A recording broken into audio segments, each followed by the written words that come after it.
Bonjour Yasmine Issouf-Tani. Bonjour madame. Vous êtes responsable du développement culturel à la ville de Mamoudzou et vous êtes artiste en même temps et vous exposez dans l'exposition Zangoma qui commence aujourd'hui. Tout à fait, tout à fait.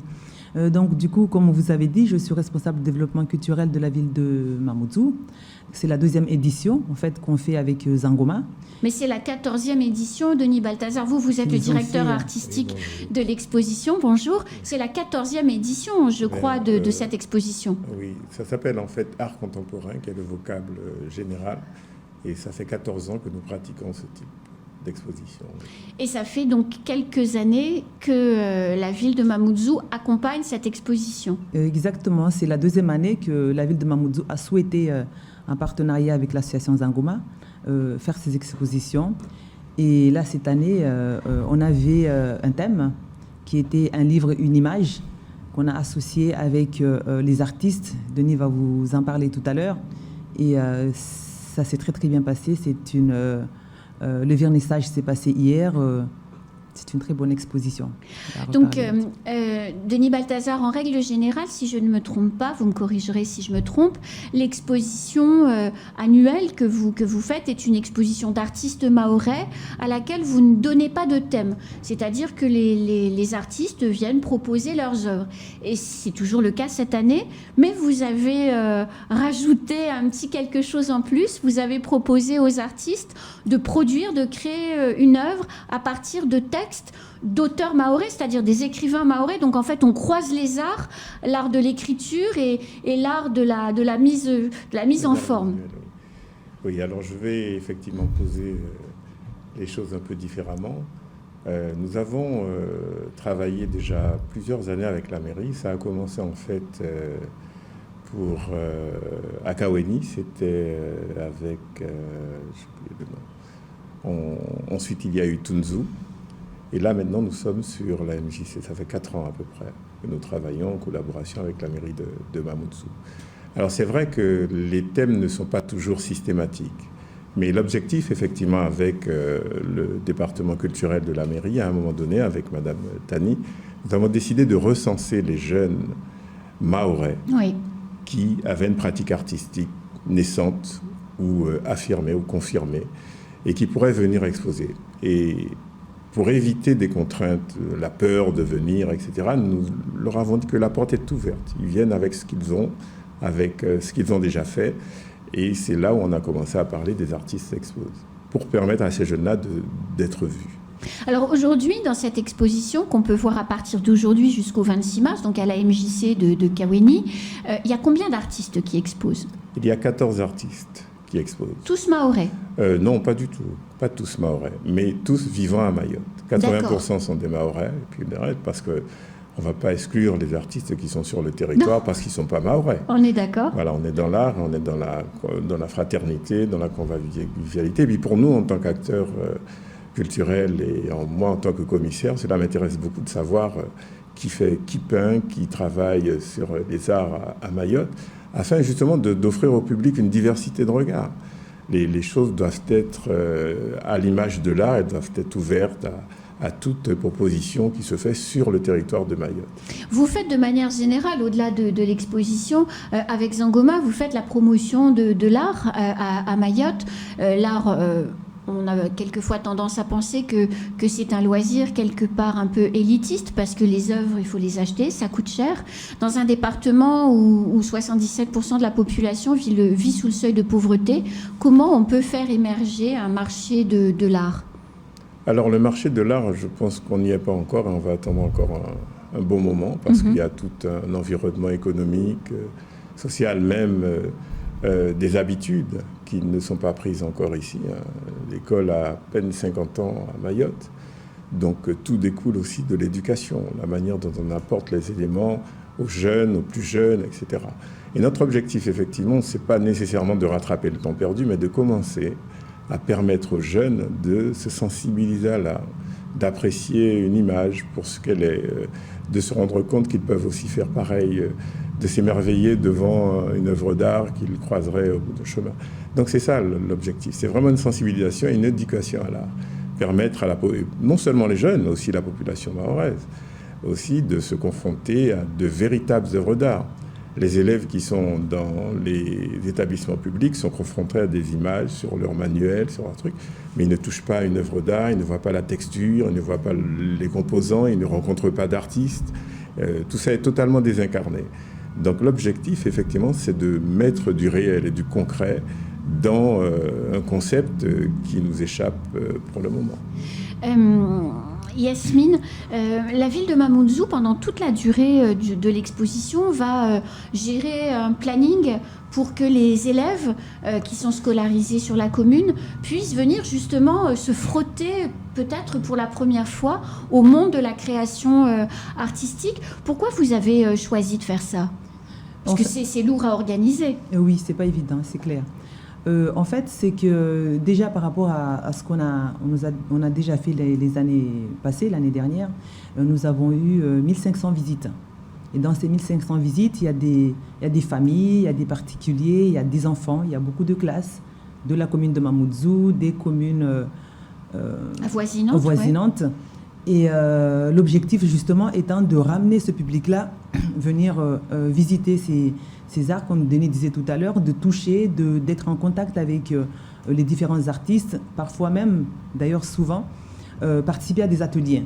Donc pour revenir sur le planning, oui, on a déjà un planning bien établi pendant toute la semaine et des groupes scolaires vont venir visiter. Il va y avoir aussi des collégiens qui vont venir visiter l'exposition. Donc on s'organise d'une manière à ce qu'il y ait du personnel qui soit là pour accompagner, expliquer et qu'il favorise aussi cette rencontre avec les artistes. C'est accessible de quel jour? Du lundi au dimanche? Comment ça se passe? À partir de maintenant, c'est-à-dire aujourd'hui, c'est de 8h30 à 17h30. En fait, nous avons changé un petit peu les horaires parce que l'année dernière, on suivait les horaires de l'administration parce que ce sont des agents publics. Mais là, on s'est adapté parce qu'on a eu des demandes, des personnes qui ne pourraient pas passer. Mais oui, parce qu'ils travaillent. Ils travaillent, exactement. Donc, du coup, ça sera fermé à 17h30. Non stop. Donc on sera là et on attend le public. Du lundi au dimanche? Du lundi au samedi. Donc du lundi au samedi, de 8h30 à 17h30 à la MJC de Kaweni. On peut venir visiter l'exposition. Denis Balthazar, l'année dernière, vous exposiez déjà à la MJC de Kaweni. Et pendant l'exposition, avec les artistes qui vous accompagnent régulièrement, vous avez réalisé sur la façade de la MJC de Kaweni une fresque.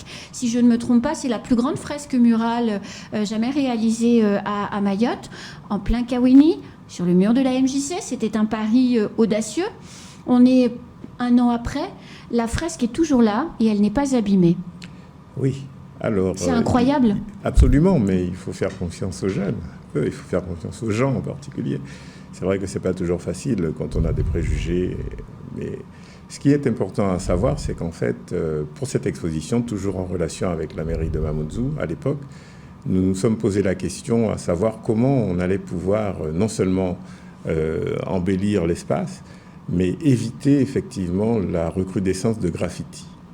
Et en fait, vous allez voir que non seulement la fresque murale centrale, qui est très intéressante, parce que lorsqu'on offre du beau aux gens et que ça s'impose à eux, ils respectent les choses. Oui. Et la deuxième chose, c'est qu'on a volontairement fait travailler des artistes qui se rapprochent du graffiti. Ce qui veut dire qu'en fait, l'expression artistique qui sont mis sur les murs, sur la grande mur latérale, elle est faite de manière géométrique, etc., pour que les futurs graffitis se noient dedans et qu'on ne les voit pas. Et que ça reste quelque chose d'esthétique. Eh bien, ça a été un peu plus loin. Jusqu'à aujourd'hui, on a très peu d'agressions, contrairement à ce qui se fait sur des murs vides ou sur des murs pas pleins. Donc cela veut dire quoi? Cela veut dire qu'effectivement, il y a une politique à mener de la sorte. On ne va pas mettre des fresques partout dans la ville. Évidemment. Mais il faudrait être assez conscient du fait que ça apporte vraiment un apaisement. Aujourd'hui, on passe à Kaweni et on est apaisé dans cet espace pictural. On prend le temps de s'arrêter, on fait une halte, on regarde, on avance, et parfois, ça peut nous permettre de réfléchir sur les choses de la vie, les choses simples. L'art, c'est vraiment quelque chose de surprenant. C'est une respiration. Elle est nécessaire à la société. Et il faut que les pouvoirs publics, les personnes qui sont en charge de cela, s'en rendent compte. Aujourd'hui, quand on passe à Kaweni, on a beaucoup moins de graffiti, beaucoup moins d'actes de vandalisme sur les murs parce qu'il y a quelque chose de beau dessus. Voilà. Il y a combien d'œuvres d'art qui sont accrochées sur les murs ou posées sur des comment dirais-je, des présentoirs? Je ne les ai pas comptés particulièrement, mais chaque artiste a amené au moins 3 œuvres. Et donc, on en est au moins une 50aine d'œuvres à l'intérieur de la MJC.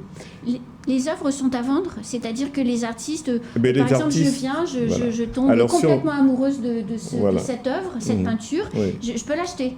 Absolument, mais en dehors de l'expo. Bien sûr. Ce qui veut dire que dans l'exposition, il n'y a aucune vente qui se fait. Bien sûr. Ce qui veut dire qu'après, vous prenez contact avec l'artiste, notre service va s'occuper de ça à l'extérieur et vous permettra effectivement de rentrer en relation avec la personne et l'œuvre qui vous intéresse. Voilà. Vous Yasmine, vous exposez, vous êtes aussi artiste, en plus de vos responsabilités à la ville de Mamoudzou. Vous exposez combien d'œuvres? Là, actuellement, j'expose 4 œuvres sur ce moment. Et comment vous les avez choisies?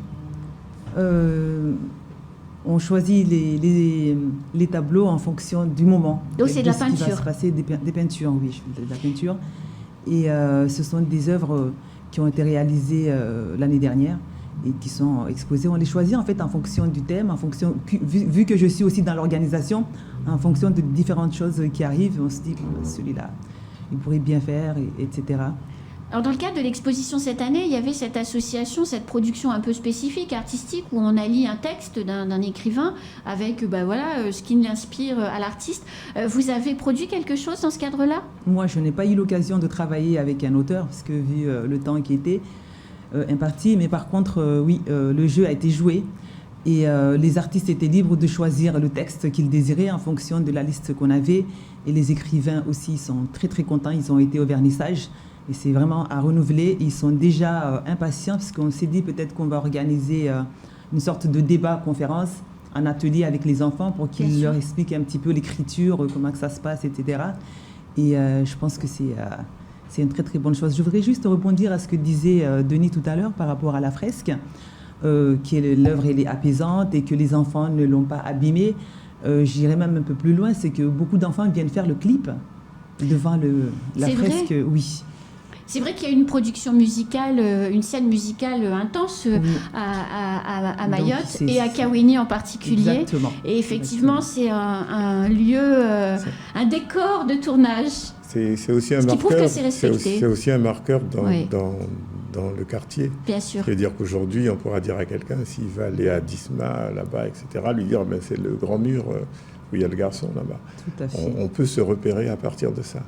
Et ça peut être très intéressant. Et puis, il faut voir, le lieu s'y prête. Ouais. C'est un lieu, c'est une zone où tout le monde se rassemble. Il y a tous les jeunes. Je ne sais pas si vous êtes passé un petit peu aux heures de pointe. C'est beaucoup, beaucoup de jeunes. Ils se rassemblent là. C'est le quartier où tout se passe actuellement. Donc, ça ne peut pas être ailleurs que cet endroit-là. Et c'est très bien, comme ça. Donc je rappelle, parce que c'est déjà la fin du temps imparti, je rappelle, si vous voulez voir l'exposition d'art contemporain, c'est à partir d'aujourd'hui, de 8h30 à 17h30, tous les jours du lundi au samedi, jusqu'au 26 mars. 25 mars. 25 mars. Ouais, 25. Samedi. Oui, le samedi 25 mars. Samedi 25 mars. Merci beaucoup, madame, monsieur. Merci. Merci. C'est la fin de ce temps de parole. Tout de suite, à la suite de nos programmes.